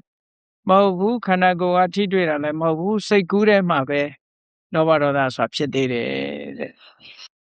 ကဲနေ့စဉ်ဘဝမှာဘုန်းကြီးတို့တွေဒီတိုင်းနေမယ်ဆိုလို့ရှိရင်ဖတ်တာပစ္စယဝေဒနာပစ္စယတဏှာဆိုပြီးတော့ပရိစ္ဆေသမုပ္ပါဟာအဆိုးဘက်ကိုသွားမနေဘူးလားဏိဂုံးမှာမြတ်စွာဘုရားဟောထားတဲ့ဧဝမေတ္တကေဝလတ္တဒုက္ခခန္ဓတသမုဒယောဟောတိတဲ့ဒါဒုက္ခတွေဖြစ်နေတာလို့ဒီလိုဟောတာဒါဖြင့်အဲ့ဒီဒုက္ခတွေကိုရပ်ချင်ပါပြီဆိုရင်ဘယ်လိုလုပ်ရဒါကိုမြတ်စွာဘုရားဒီသုတ္တမှာဒုက္ခတွေကိုချုပ်ငြိမ်းသွားအောင်ဘယ်လိုလုပ်ချုပ်ငြိမ်းသွားအောင်လုပ်ရမယ်နိလန်တစ်ခုကိုမြတ်စွာဘုရားဒီသုတ္တမှာပေးထားခုနတိုင်းပဲသက္ခုံစပဋိစ္စရူပေစဥပ္ပစ္စတိသက္ခုဝိညာဏဒိဋ္ဌံသင်္ကတိဖတ်တော်တဲ့မျက်စိနဲ့အစင်းအာယုံကိုမြင်လိုက်တယ်မျက်စိနဲ့အစင်းအာယုံနှစ်ခုစုံမိတာကိုအကြောင်းပြုပြီးတော့မြင်သိစိတ်ကလေးပေါ်လာတယ်ဒါသဘာဝပဲအဲ့ဒီမြင်သိစိတ်ကလေးပေါ်လာတဲ့အခါမှာဆက်သွယ်မှုရသွားဖတ်တာဖြစ်လာတယ်ဆက်သွယ်မှုရသွားတယ်ဖတ်တာဖြစ်လာတော့ခံစားမှုဆိုတဲ့ဝေဒနာလေးပေါ်လာတယ်အဲ့ဒီခံစားမှုဆိုတဲ့ဝေဒနာလေးပေါ်လာတဲ့အခါမှာအဲ့ဒီနေရာလေးမှာဝေဒနာပစ္စယတဏှာဆိုတာမဖြစ်အောင်ယောတတ္တယေဝတဏှာယအာတိတဝိရာဏနေရောဟောဖြစ်သွားလို့ရှိရင်လေဝေဒနာပစ္စယတဏှာလို့ဖြစ်သွားလို့ရှိရင်ဥပါဒံကိုမကူရအောင်တဏှာကိုပယ်တတ်ဖို့လိုတယ်ဟုတ်ကဲ့ဒီသုတ္တံမှာမြတ်စွာဘုရားဟောထားတာဝေဒနာပစ္စယတဏှာတဲ့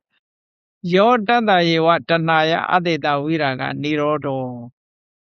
အတေတဝိရာဂနိရောဓဥပါဒနာနိရောဓဥပါဒနာနိရောဓဘဝနိရောဓဆိုပြီးတော့ဒီလိုဟောတယ်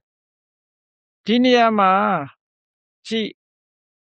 ဘုန်းကြီးတို့တွေပုထုဇဉ်တွေဆိုဝေဒနာပြီးရင်ဘာလာတော့ဆိုရင်တဏှာလာမှာပဲအဲ့ဒါတို့တဏှာလာပြီဆိုလို့ရှိရင်အဲ့ဒီတဏှာမဖြစ်အောင်ကမ္မထာအထုတ်ကြတာဆိုလိုတာကမ္မထာအထုတ်ကဲကမ္မထာအထုတ်ပြီဆိုလို့ရှိရင်ဝေဒနာကိုရှုပြီးတော့အထုတ်မှလားရတယ်ဖတ်တာကိုရှုပြီးတော့အထုတ်မှလားရတယ်သို့မဟုတ်သက္ခုဝိညာဉ်သောတာဝိညာဉ်ကဏ္ဍဝိညာဉ်မြင်သိစိတ်ကိုအာရုံပြုပြီးတော့အထုတ်မှလားရရှေ့ပိုင်းကဟာတွေကိုပြန်ကြည့်လိုက်ခုနကသက္ခုပတ္တာရမျက်စိရဲ့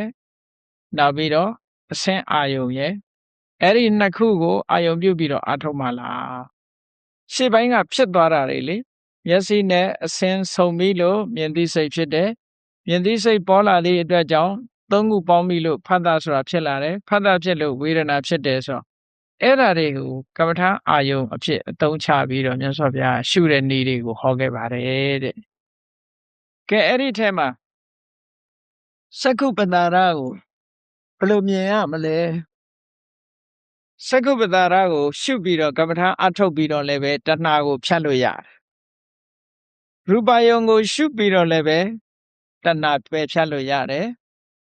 သက္ခုဝိညာဉ်စိတ်ကိုရှုပြီးတော့လည်းပဲတဏှာပယ်ဖြတ်လို့ရတယ်ဖတ်တာကိုရှုပြီးတော့လည်းပဲတဏှာပယ်ဖြတ်လို့ရတယ်ဝေဒနာကိုရှုပြီးတော့လည်းတဏှာကိုပယ်တတ်လို့ရတယ်တဏှာကိုရှုပြီးတော့လည်းတဏှာကိုပယ်တတ်လို့ရတယ်ဟုတ်ကဲ့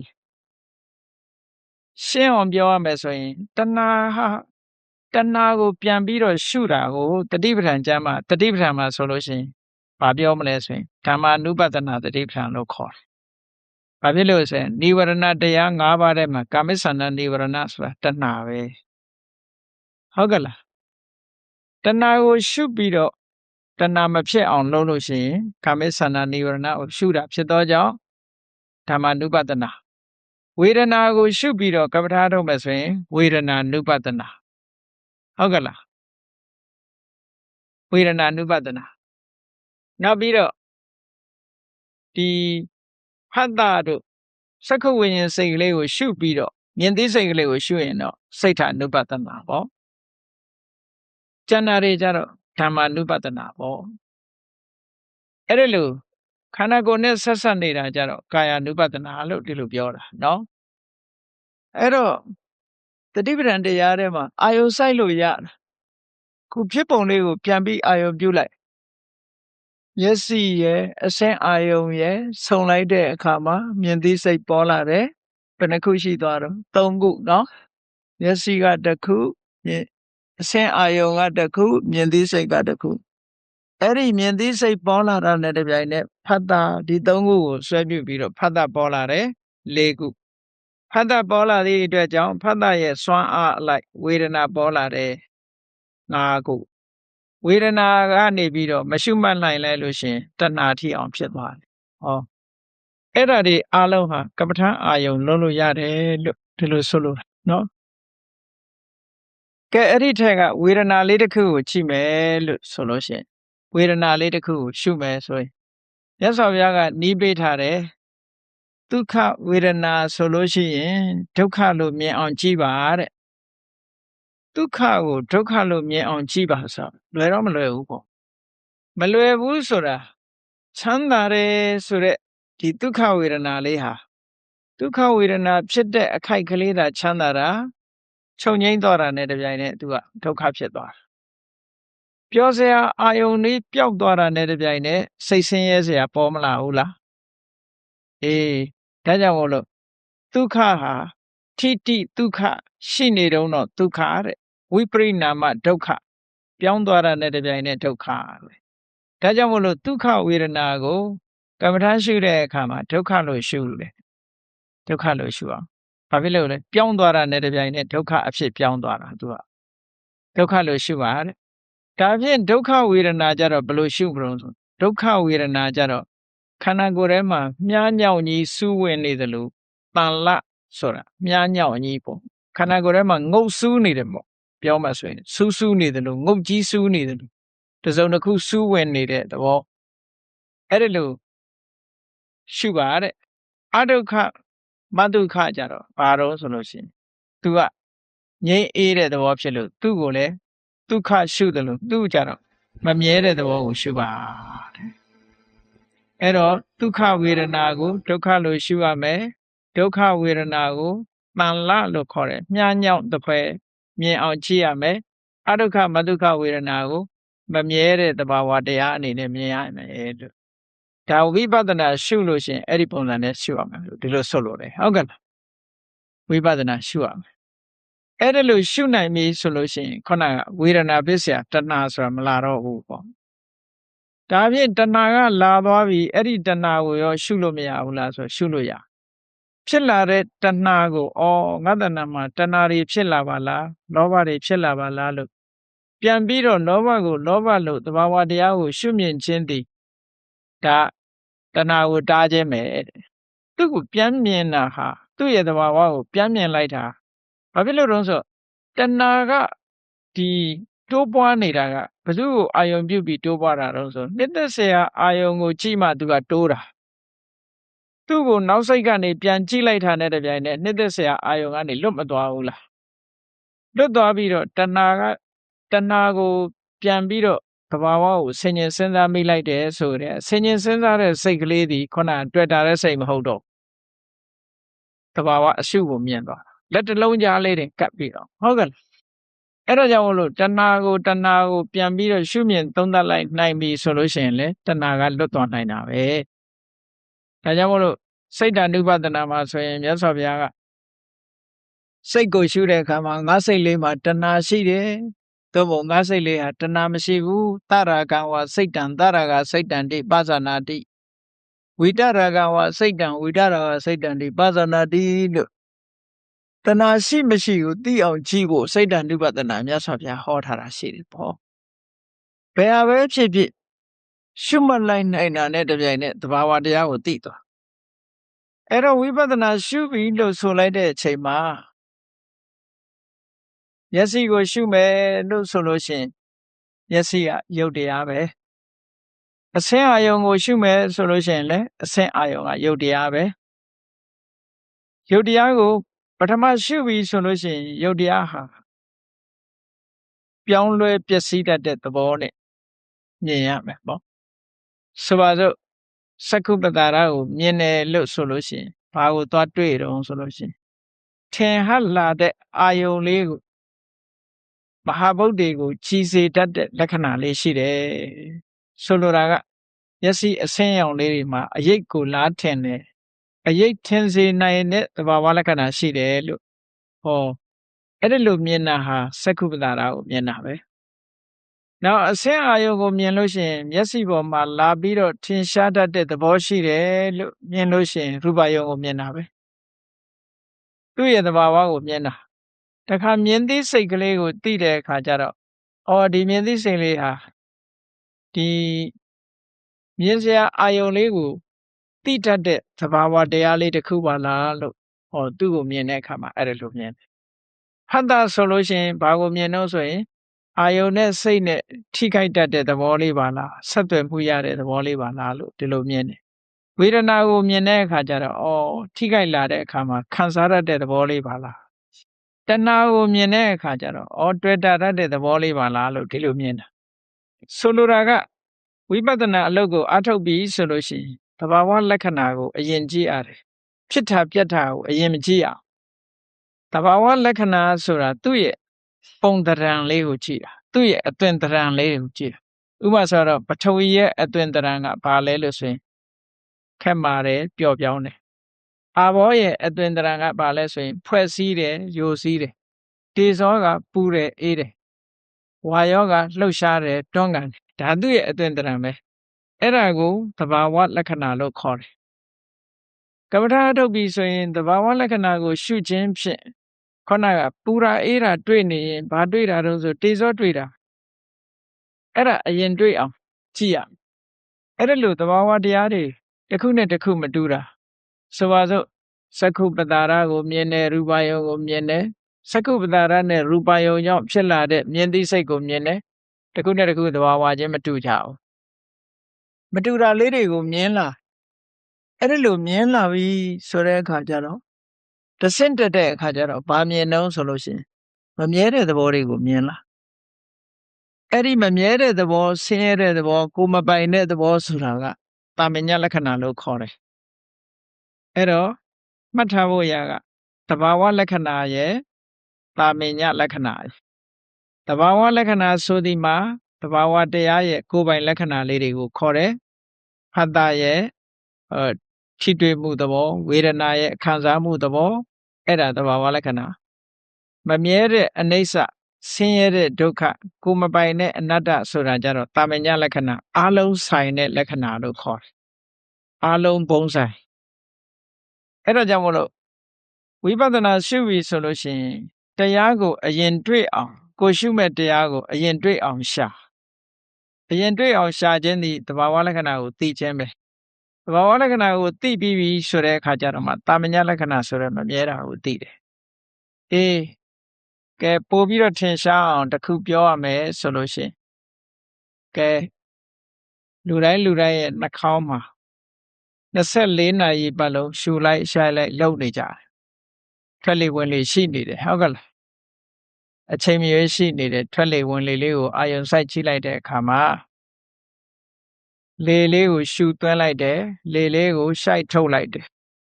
ရှူသွင်းလိုက်တဲ့အချိန်မှာလေလေးကနာသီပြားလေးကိုလာထိတယ်ကြည့်လေလေးကတစ်ခုနာသီပြားလေးကတစ်ခုနှစ်ခုမဖြစ်ဘူးလားစာလို့ပြောလို့ရှိရင်လေလေးကဝါယောဖုတ္တပယုတ်နောက်နာသီပြားလေးကကာယပတာရကာယပတာရနဲ့ဖုတ္တပနဲ့ထိတဲ့အခါမှာဘာဖြစ်လာတော့ဆိုရင်ထိတိစိတ်ဆိုတာပေါ်လာကိုယ့်ကိုရှူကြည့်လိုက်လို့ရှိရင်လေလေးကတစ်ခုထိเสียနေရာလေးကတစ်ခုအဲ့ဒီနှစ်ခုဆုံလိုက်တဲ့အခါမှာထိမှန်းသိလိုက်တဲ့စိတ်ကလေးကပေါ်လာတော့ဘယ်နှခုဖြစ်သွား3ခုဖြစ်သွားတယ် လေလေးကတခုလေးရဲ့သဘာဝလှုပ်ရှားနေတယ်ဆိုတာသိတယ်ဒီလှုပ်ရှားလာတဲ့လေလေးကိုလက်ခံတယ်ဆိုတာကာယပတ္တာရအဲ့ဒီနှစ်ခုပေါင်းစပ်မိလိုက်လို့ထိမှန်းသိလိုက်တာလေအသိစိတ်ကလေးကတခုဆိုအဲ့ဒီမှာလေလေးကအသိမရှိသည့်အတွက်ကြောင့်ယုတ်တရားလေလေးထိတဲ့နေရာကလည်းအသိမရှိသည့်အတွက်ကြောင့်ယုတ်တရားထိမှန်းသိလိုက်တဲ့အခါပေါ်လာတဲ့ထိသိစိတ်ကလေးကနန္တရားလို့ဆိုကိုယ်တဏ္ဍာမှာလေလေးရှုလိုက်တဲ့အချိန်မှာဖြစ်တဲ့တရားတွေဟာဒီယုတ်နဲ့နံဒါပဲရှိတာပဲဟုတ်ကလားဒီပြဟာတွေအသာမေ့ထားလိုက်လေရယ်နာသီးပြားမှာရှိတဲ့ကာပတာရရယ်ထိမှန်းသိလိုက်တဲ့စိတ်လေးရယ်သုံးခုတည်းပဲရှိတာအဲ့ဒီသုံးခုလေးကိုသဘောကျသွားပြီဒါလေးကိုသိသွားပြီသဘာဝတွေကွဲပြားခြားနားမှုကိုသိသွားပြီဆိုတဲ့အခါမှာအဲ့ဒါကိုနာမရူပပရိစ္ဆေဒဉာဏ်လို့ခေါ်တယ်နာနဲ့ရုပ်ကွဲသွားပြီဟုတ်ကဲ့ထိလို့သိတာလေးကနန္တရားဉာဏ်နဲ့နှစ်ခုကယုတ်တရားအဲ့ဒီတိုင်းပဲမြင်တဲ့အခါမှာလည်းအတူတူပဲမြင်လိုက်လို့လူတွေကမြင်လိုက်တဲ့အခါမှာအစင်းဆိုတဲ့အဆင့်ကိုကျော်လွန်ပြီးတော့ဘာသွားတတ်မှတ်တော့ဆိုလူမြင်တယ်တစ်ပင်မြင်တယ်ပန်းမြင်တယ်နဲ့ဒီလိုဖြစ်သွားဟုတ်ကဲ့လားသို့တော်မျက်စိထဲမှာပေါ်လာတဲ့အခိုက်လေးအာယုံလေးကိုကြည့်မယ်ဆိုရင်မြင်စရာအာယုံလေးရဲ့မျက်စိရဲ့ဒီနှစ်ခုစုံလိုက်တာအဲ့ဒီနှစ်ခုကယုတ်တရားမြင်သိစိတ်လေးကနန္တရားထမင်းစားနေတဲ့အချိန်မှာလဲစဉ်းစားကြည့်ဒီအစာအာဟာရကိုရှားပေါ်တင်လိုက်တာနဲ့တပြိုင်နက်ကြည့်ထမင်းကဒီအရသာယုတ်တရားပြီးတော့လျှာကအရသာကိုခံယူတဲ့ယုတ်တရားအဲ့ဒီနှစ်ခုပေါင်းစပ်လိုက်တော့သိလာတဲ့လျက်သိဆိုတဲ့ချွချင်းဆန်းငံဆက်ကိုသိတာလေးကနန္တရားဆိုထမင်းစားရင်လည်းပဲတရားကမ္မထာနှလုံးသွင်းလို့ရပေါ့အဲ့ဒါကိုပဲမြတ်စွာဘုရားကဟောတာဇီဝင်းစပတိစ္စရသေးစဥပ္ပစ္စတိဇီဝဝိညာဏဒိဋ္ဌံသင်္ကတိဖတ်တော့ဒီတိုင်းပဲဟောတာပဲဖတ်တာဖြစ်လာတယ်ဖတ်တာဖြစ်ရင်ဝေဒနာဖြစ်မယ်ဝေဒနာဖြစ်ရင်တဏှာဖြစ်တယ်အဲ့လိုသွားတာအလုံးဟာဒီတိုင်းသွားဟုတ်ကဲ့လားအဲ့တော့ဒီသဘာဝတရားလေးတွေကိုသိလာပြီဆိုရင်ယုံနဲ့နာနဲ့နှစ်ခုသိလာတယ်ဆိုတော့ဒီအသိလေးတွေရှိလိုက်တာနဲ့တပြိုင်နက်ခုနကတဏှာဆိုတာလာနိုင်ပါဦးမလားမလာနိုင်တော့ဘူးတဲ့အဲ့ဒီမှာယုံနဲ့နာနဲ့နှစ်ခုကွဲသွားတာကိုနာမရူပပရိစ္ဆေဒဉာဏ်လို့ခေါ်တယ်နောက်တစ်ခါဒီမြင်သိစိတ်ကလေးတို့ထိသိစိတ်ကလေးတို့ဒီစိတ်ကလေးတွေဟာကြည့်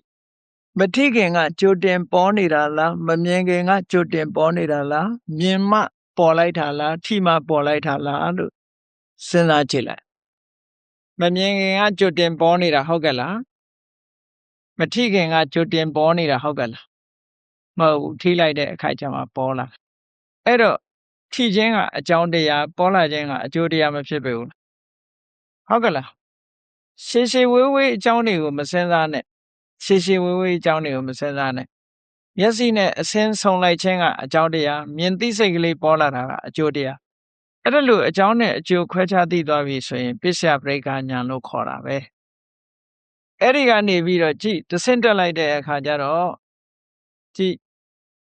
ခုနကနှာသီးပြားကလေလေးကရှူသွင်းလိုက်တာလေးကလည်းတခဏလေးပဲထိလိုက်တဲ့အချိန်လေးကလည်းပဲတစ်စက္ကန့်ပိုင်းလေးလောက်ပဲရှိတယ်ထိလိုက်တာနဲ့သိလိုက်တဲ့စိတ်ကလေးပေါ်တာလဲစက္ကန့်ပိုင်းလေးပဲဟုတ်ကဲ့လားအလုံးဟာပေါ်လာပြီးတော့ယက်တည်နေတာလားပျောက်သွားတာလားပျောက်သွားတာအဲ့ဒါကိုတတိထားတတ်လာလို့ရှိရင်ရှုမှတ်နိုင်လာလို့ရှိရင်ဒါသမထနာဉာဏ်လို့ခေါ်အဲ့ဒီကနေပြီးတဆင့်တက်လိုက်ရင်ဖြစ်တာနဲ့ပြတ်တာထင်းထင်းရှားရှားကြီးမြင်လာပြီဆိုရင်ဥရိယပယဉာဏ်ပေါ့နောက်အဲ့ဒီကနေပြီးတော့ဖြစ်တာတောင်မှမမြင်ဘူးပြတ်တာတွေကအလွန်မြန်နေဆိုတာကိုယ့်ရဲ့သတိစွမ်းအားတွေဝိရိယစွမ်းအားတွေပညာစွမ်းအားတွေထက်လာတဲ့အခါကျမြန်မြန်ကြီးပြောင်းနေတာကိုမြင်လာအမြန်ကြီးမြင်လာလင်းလင်းမြန်မြန်ကြီးမြင်လာလို့ရှိရင်ဒါဘင်္ဂညာလို့အဲ့ဒီဘင်္ဂညာကြီးထွားရင့်တန်လာပြီဆိုရင်ပြတ်မှုကအလွန်လင်းမြန်နေတော့ကြောက်စရာကြီးပါလားလို့မြင်လာအခုကြည့်လေဘုန်းကြီးတွေလျှက်စစ်မီထွန်းထားတာကြည်ဖန်ချောင်းကိုကြည့်လို့ရှိရင်ဇက်တိုက်လင်းနေတယ်လို့ထင်တယ်တကယ်မဟုတ်ဘူးသူကငြိမ့်နေတာငြိမ့်လိုက်လင်းလိုက်ငြိမ့်လိုက်လင်းလိုက်သွားနေတာမမြင်ဘူးဟုတ်ကလားတကယ်ကတော့ဇက်တိုက်မဟုတ်ဘူးဇက်တိုက်မဟုတ်ဘူးဆိုတာကြည့်လေgenerator တစ်ခု စက်ကလေးမောင်းထားတဲ့အခါမှာအတန်ကလေးမြည်နေတာကိုကြည့်တက်နဲ့မြည်တာရှေ့ကအတန်ပြောက်ပြီးမှနောက်အတန်ပေါ်တာပေါ်လားသို့တော့ဒီစက်တန်ကြီးကဒလစားကြားနေတော့ရှိနေတယ်ပဲထင်နေတာလေအဲ့ဒါလိုပဲမီးအယောင်ကလည်းအများအားရှိနေတာမဟုတ်ဘူးသူကလင်းလိုက်မိတ်လိုက်ပဲအဲ့လိုသွားနေတာအဲ့ဒါတွေပါမြင်လာပြီဆိုရင်ထာဝရပြည့်နေတဲ့အရာကြီးကြောက်စရာကြီးပဲလို့စိတ်ထဲမှာထင်လာလို့အသိဉာဏ်ထဲမှာထင်လာလို့ရှင်ဘယဉာဏ်လို့ခေါ်တယ်ကြောက်စရာကြီးဆိုတော့အပြစ်တွေမြင်လာလို့ရှင်အာရိနဝဉာဏ်မြင်လာပြီးတဲ့နောက်မှာလွတ်ချင်တဲ့စိတ်တွေပေါ်လာရင်မောစီတုကမြတဉာဏ်ဒီဉာဏ်တွေကဆက်လာတာဟုတ်ကဲ့လွတ်ချင်တဲ့စိတ်ပေါ်လာတဲ့အခါလွတ်ရလွတ်ကြောင်းရှာတယ်လမ်းစာလိုက်ရှာတယ်ပဋိသင်္ခာဉာဏ်သဘာဝတရားတွေပေါ်မှာနေတတ်ထိုင်တတ်ဖြစ်သွားတယ်ဆိုသင်္ခါရုပ္ပခဉာဏ်လို့ဝိပဿနာဉာဏ်နေအမတန်မှရင့်တန်ပြီးတော့လာတော့သဘာဝတရားတွေပေါ်မှာဘယ်လိုရှုမြင်လာတော့ဆိုရင်နေတံမမဒါငါဟာမဟုတ်ဘူးမျက်စိကလည်းငါဟာမဟုတ်ဘူးရူပယုံကလည်းငါဟာမဟုတ်ဘူးမြင်သိစိတ်ကလည်းငါဟာမဟုတ်ဘူးထိတွေ့မှုကြောင့်ပေါ်လာတဲ့ဆက်သွယ်မှုကလည်းငါဟာမဟုတ်ဘူးခံစားမှုဆိုတဲ့ဝေဒနာလည်းငါဟာမဟုတ်ဘူးဆိုတာသဘောကျမလားဟုတ်လားအဲ့ဒီလိုမြင်လာပြီဆိုရင်နေတံမမနေသောဟမတမိငါဆိုတာလည်းမဟုတ်ဘူးတဲ့ကိုယ်ပဲဟုတ်မလဲသူ့ဟာသူဖြစ်နေတဲ့အရာပဲဖြစ်တာပေါ့အဲ့ဒီလိုမြင်လာပြီမှန်ကန်တဲ့ဉာဏ်အမြင်နဲ့ရှုနိုင်လာပြီဆိုရင်မြတ်စွာဘုရားကထိုသုတ်တန်နေမှာဟောထားတာရူပသမိန်ပိနိဗ္ဗိန်တတိကိုမြင်တဲ့ယုတ်တရားပေါ်မှာလဲညှိငွေသွားတာညှိငွေတယ်ဆိုတာตายာစရာဆိုတာရှာမတွေ့တော့ဘူးလို့ဒီလိုပြောတာနော်ตายာစရာဆိုတာတွေ့တာစရာဆိုတာဘာမှမရှိဘူးမရှိတဲ့အခါကျဘာဖြစ်တော့နိဗ္ဗိန်တံဝိရိစတိတတ်မဲ့မှုကင်းကွာသွားတယ်တွေ့တာမှုတွေလွတ်သွားအဲ့တွေ့တာမှုလွတ်သွားတဲ့အခါတွေ့တာမှုမရှိတော့ဘူးတွေ့တာမှုမရှိတဲ့အခါဝိရာဂဝိမု ksati စိတ်လေးဟာအတွေ့တာတွေကနေလွတ်သွားတယ်ဒီလိုပြောတာနော်အဲ့တော့ဆိုလိုတာကဒီသဘာဝတရားတွေပေါ်မှာညှိငွေလာတယ်ตายာစရာရှားမတွေ့ဘူးဆိုတာဝိပဿနာဉာဏ်ဖြစ်တာပြောတာအတွေ့တာတွေကနေပြီးတော့အတွေ့တာတွေကင်းပြတ်သွားတယ်လို့ဆိုတာ message ပေါ်တာ message ဒီနိဗ္ဗာန်ကိုအာယုံပြုပြီးတော့ပေါ်တာဖြစ်သောကြောင့်တွေ့တာစရာအာယုံနဲ့လွတ်သွားပြီးတော့နိဗ္ဗာန်ပေါ်မှာအာယုံစိုက်ပြီးတော့ကိလေသာလေးဟာဒီစိတ်ကလေးဟာကိလေသာဆိုတဲ့အတွေ့အတာတွေကနေပြီးတော့လုံးဝလွတ်သွားတာကြတော့ဖို့စိတ်ဖြစ်တာကိုပြောတာဒါဝိရာဂဝိမု ksati မြတ်စွာဘုရားကစကားလေး၃ခုနဲ့ပြောလိုက်တာနိဗ္ဗိန်တတိတဲ့ဝိရိစတိတဲ့ဝိမု ksati စာဘာကိုပြောတာတော့ဆိုနိဗ္ဗိန်တတိကဝိပဿနာဉာဏ်ဖြစ်တာကိုပြောတာဝိရိစတိဆိုတာ message ပေါ်တာကိုပြောတာ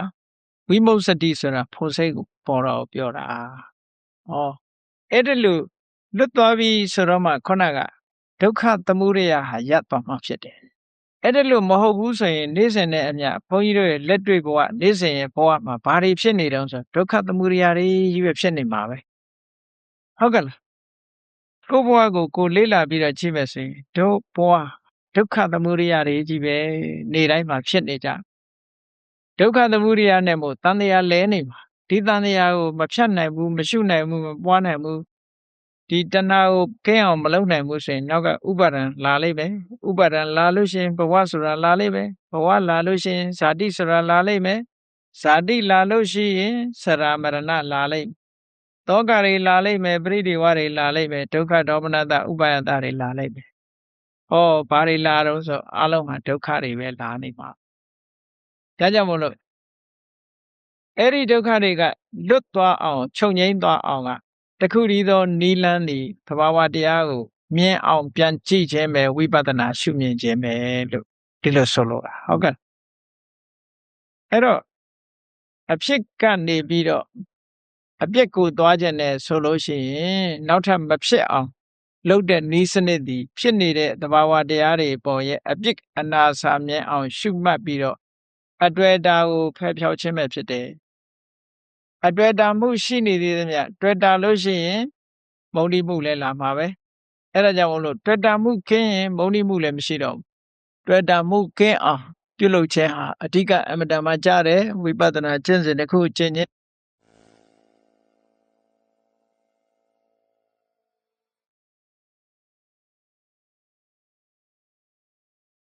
ဒီမဖြစ်အောင်ကျင့်ကြံကြိုးကုပ်အားထုတ်